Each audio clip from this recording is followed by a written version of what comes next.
Hello, I'm Kirby1, and this is part 4 of my series Basil is Not Ideal, in which I play early age Kailasa in a Discord game that was called Basil, and I wind up not liking my pretender as much as I would have liked.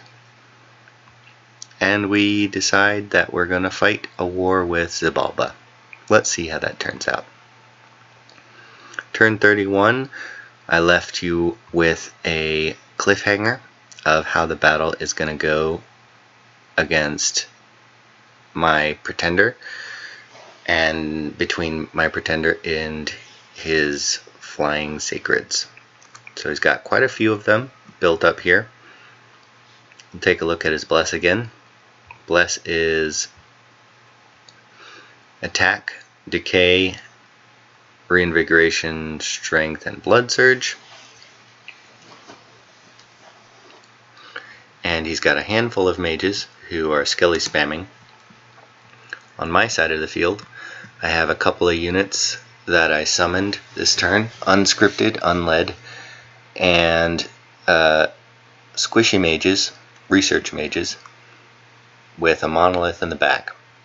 I start off the battle with Light in the Northern Star, so all of my sages and gurus, or yogis I should say, can now cast Mind Burn and Paralyze, and I follow that up right quick with Howl, so that his bat mages can be distracted. There they come. Now he's going up against 300 hit points of protection 40, so he's not going to do a whole lot of anything. Meanwhile, I'm going to do all sorts of random stuff to paralyze, kill, and otherwise destroy these guys and make them run away. I succeed at that goal. And how does it turn out for me? I kill 55 of his units, 2 of his mages, and lose 3 ogres. So, that was pretty nice all around. People like to say that attack rear is broken, and it was broken, and it still is a little bit hard to counter, especially with PD, since you can't script it to do things like this. But if a person's going to be too predictable, you can take advantage of that. There are ways. In other news, Hinam manages to kill Bogus and his pals, so good on him. And my army will arrive next turn.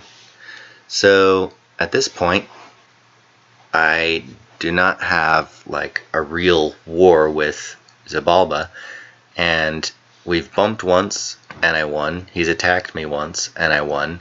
So I said, stop bothering me. I don't want to fight you, not at this point at least, and I'm content to just sort of build up with my skills, my magic skills specifically. And I don't take advantage of this, so I just sort of sit here and grow fat for the next 5 turns. But then so does everybody else as well. In terms of research, I'm getting 500 a month, and I'm going to be pushing to Conjuration 7. So, 5 turns later, I decide enough is enough, and we're going to go invade Xibalba properly this time. I've already been getting my first Siddha, which I'll mostly be using for site searching because I want air sights, and I can't use him for a whole lot of his air magic if I don't have that. And part of the reason why I attack Xibalba is because I don't have anywhere else to expand to, and I'm sort of hesitant to attack Hinam, not because I don't think I could take him, but because I feel sorry for him. So that was my loss. But another reason is because I am having my people die from diseases in this province. So I'm guessing that it's probably Xibalba that's sending them there. The reason I'm guessing that is because a couple turns ago I actually saw diseased soulless hanging out in this province. I'm not entirely sure how you get diseased soulless, so maybe somebody could enlighten me on that, but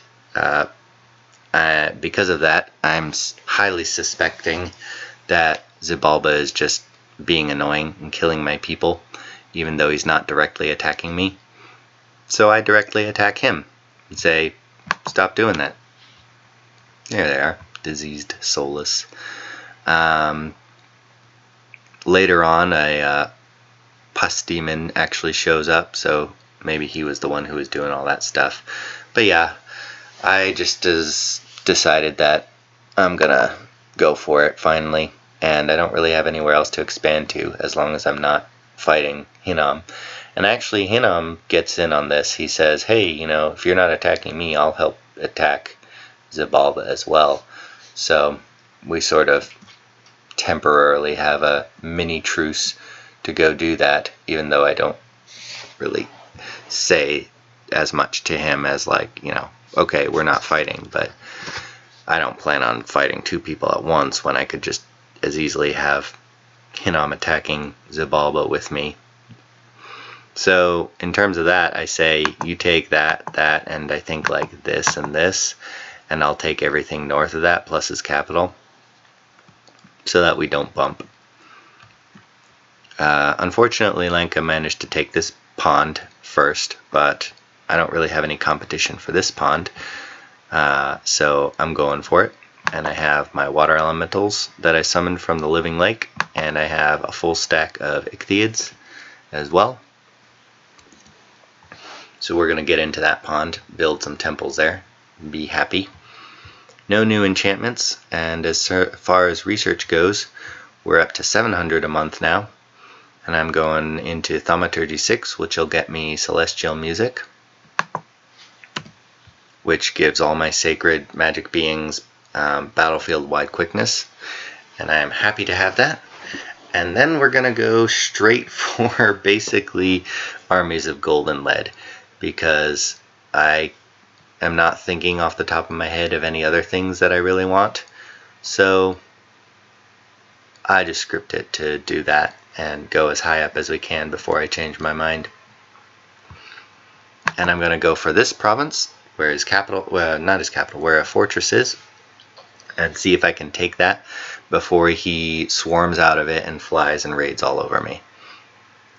Doesn't exactly work that way, but I do actually crack it in one turn and storm it immediately after. I win too, as you're gonna see right now, because it says I've taken control of the fortress and met no resistance. This doesn't happen anymore. This has since been patched out, and I think people were complaining, heck, I would be complaining if this happened to me, that even though you break a siege, which is what he did here, he broke siege, and we fought, then afterward, if anybody retreats, they retreat into the fortress, and then because they retreat into the fortress, but there's like no resistance, you still just take the fortress free of charge. It's sort of like what happened to me when I stormed the fort with all of my units, and then they retreated and all died, but for the defender of the fortress, so it's kind of dumb. So yeah, that's been patched out. But in the meantime, let's take a look at this battle. Now, on his side, he's got a handful of summons, not quite as many. Terracotta soldiers, the beast bats he just gets for free from people like these guys, the Onaquis and stuff like that. He's got a bunch of his mages. He's also got Stabbing Demon, which is good at assassinating. And he's got this little jaguar right here, hidden in the midst of all the others, which is his pretender. He's got Twiceborn on him. He's got a bunch of Earth Gems. He's got Ring of Levitation. So Earth 5. I bet no one knows what he's about to do. And on my side, I have a lot of Recruit Anywhere Sacreds. I have a lot of Cap-only Sacreds. And I have a handful of Gandharvas. plus a smattering of Gandharvas among the squad so that they get the standard effect. I've got fall bears, I've got lamias, I've got elephants. And everybody gets blessed. I get Legions of Steel down. And there's an earthquake.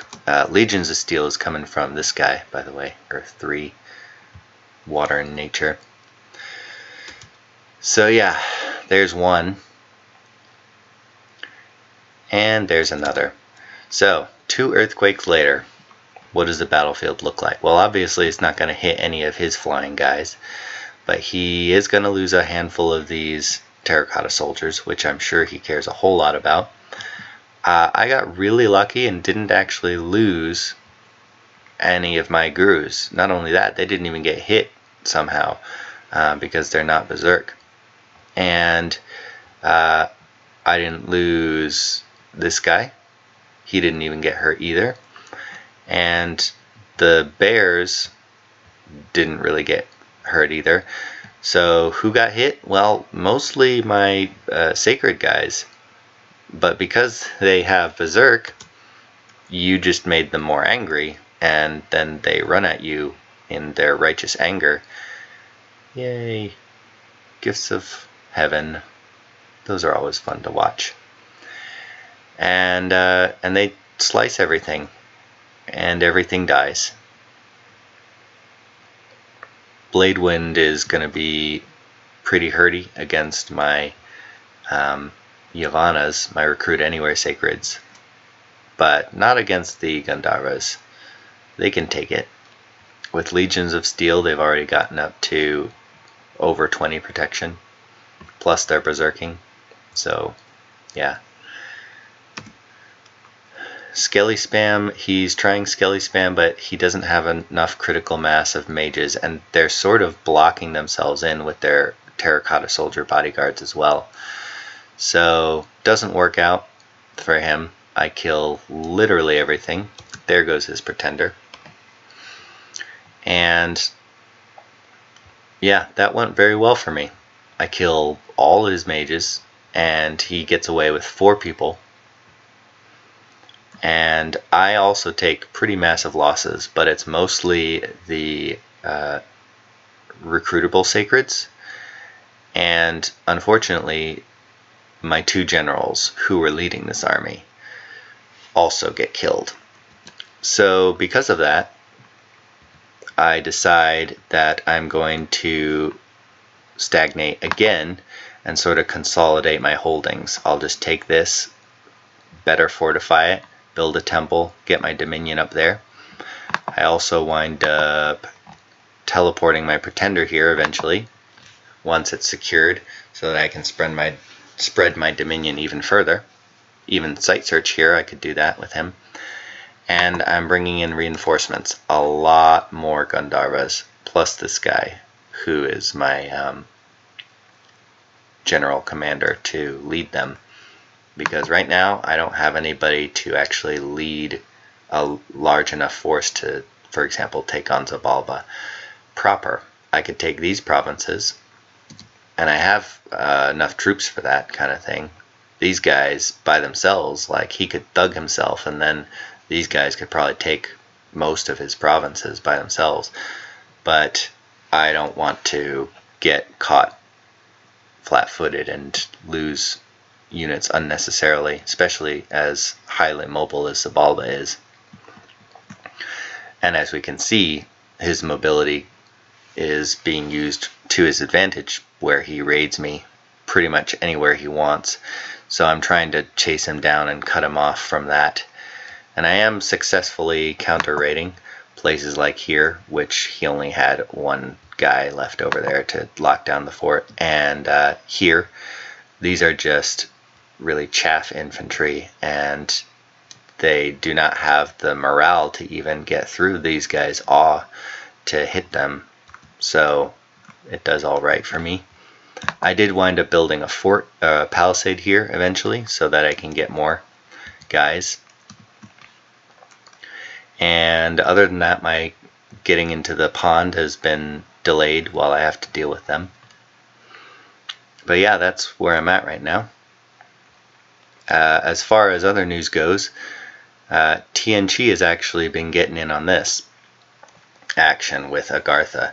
Agartha will be taken pretty soon by Helheim, but all of the lands south of Agartha were taken by TNC, and Helheim was not particularly happy with that, and Lanka was also not particularly happy with that, or I should say not particularly happy with TNC, mostly because he thinks that TNC is getting a little bit too big for his britches. So people have already started talking to me, and they warned me. TNC has heard that I've been doing well against Xibalba, so he's going to move in and take advantage of that. So let's take a look at the next turn and see what that means. After a couple turns of sitting around consolidating, I finally move out to take more of Xibalban lands, and this is where we wind up.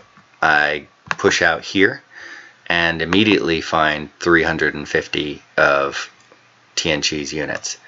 This is a Xibalban fort. I heard that this used to be a Xibalban fort. So yeah, TNC moved really quickly, much faster than I anticipated. He was also going around down here, but luckily for Hinnom, he manages to take these two provinces before running into TNC. So yeah, I did not take advantage of this as well as I could have, and TNC swoops in to gobble that up. So I'm starting to agree at this point with Lanka and Helheim and say not particularly happy with how big TNC is getting, because TNC is apparently also all over this place as well from reports that I've been getting. And I don't move for the capital because I know that TNC is going to do that. I mean, nobody said this, but I just know that's where he's going. He's trying to snipe this before me, and I'm not confident enough, in my unit composition that I feel like I can take that. Heck, TNC also went for this province as well. And he had a couple of demons of the heavenly rivers, but my army is bigger, so I push him back from that, which is good because this province actually turned out to be an Amazon province. Garnet sorceresses and griffin riders, so really cool. Kailasa does not have as many blood options as Bandarlog does in the Middle Age, or obviously Lanka does, but it breaks me into blood at least now, so I could take advantage of that. In fact, I do later on down the line, at least to get blood slaves and then sell them for basically pearls, but not to, for example, do a whole lot of blood summoning myself, because blood 1, max blood 2 with like 10% chance of blood 2. Come on. Yeah, it's not really going to get me a whole lot of stuff, so I don't really take advantage of that a whole lot. Xibalba's last remnants are continuing to harass me, but it's pretty much all over for him now, and his capital is going to be under siege next turn. Let's take a look at how that works out, and this will be the last turn of this segment.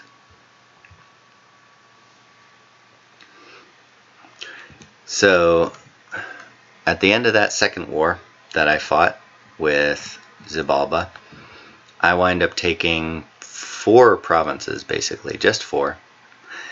And TNC winds up taking actually most of this, and Hinnom is here. Now, in addition to that, what I wind up doing is saying, I actually wanted Xibalba, so I'm just going to go take it. And TNC, you can fight me for it. I don't tell him this, because the way that I wind up going about doing this is getting together with a coalition of a couple of other players who have decided that TNG is getting a little too big and a little too scary, which I don't really see a whole lot of right now, but I can believe it based on where all I have seen TNG, and I don't even know where his capital is yet, but it's starting to be concerning, and I'm starting to be annoyed that TNG is taking lands of opportunity. Xibalba, what's left of them, is right here, and they went AI, but they're still putting up a pretty good show for themselves. They actually fight off TNG's storming army with heavy losses, but they do it. And then I am just going to be moving right on top of TNG, or TNG's now taken Xibalban capital with pretty big army, about the same size that I had that took this fort, but with more Gandharvas and a lot more mages as well. Now I have thugged this guy out a little bit. I gave him a helmet and more strength. Chainmail of Displacement gets his defense up really high, and then with self buffs he can get ridiculous defensive bonuses. I gave him a Faithful Sword, Parrying Sword, and this is a unique weapon for this nation that is a length 0, damage 5, number of attack, or sorry, that's attack bonus 2, lightning weapon. So that's pretty cool. But all of his attacks are length 0 basically, or 1, and so it's not taking a whole lot of advantage of this ambidextrous. If I gave him like a spear, that'd be great. But the attacks will actually hit now because his attack skill is kind of crap, and that's a lot of magic attacks that all do pretty high damage. But the thugging that he does, for the most part, is not actually going to be buffing, self-buffing, and then getting into combat, because that doesn't take advantage of a whole lot of his magic abilities. And really, as far as thugs go, people will come to you if you just thug self-buff in the rear of the battlefield. They'll come to you, and the whole way down you can be casting spells as well. And with Air Astral Crosspath, he can be casting lightning spells, he can be casting paralyzes and mind burns while they're running at him after he's put all these battlefield spells up. Or I should say, after he's been putting all his self buffs up. But since I'm not really actually using him for thugging right now, I'm using him as my battlefield booster to do Battle Fortune, Celestial Music. I could do Divine Blessing with him as well, but I think I have a Prophet now at this point somewhere. Yep, there he is. Made my General Prophet. And other than that, I'm really just sort of continuing to build up my strength in anticipation with a war with TNG. I don't have a long front with him. It'll basically just be these provinces, and then once I take that, I have to push through here in order to get anywhere else, like here or stuff like that. But the people that I'm getting in on this coalition with are Lanka, who's here, Helheim, who's here, and Niflheim, who apparently is really tiny, but his capital is here, and he's been getting beat up this whole game, and has like a handful of provinces and a handful of super combatants, and not really a whole lot to his name. But he's being attacked by TNG, so that's why he's getting in on this. Nobody else that any of us talked to seemed interested in joining the coalition against TNG, but that's who we got. And I will be not doing a whole lot because my front is pretty small, but I'll take this from him at least, and then this and this as well, and that'll push him out. there's also this province, which is which TNG got into in the water as well. And aside from that, we will see what the next part entails. It'll be War with TNG, but it will also be one other significant thing that eagle-eyed players might see. But I'll leave it there, and let's say goodnight. See you guys next time for part 5.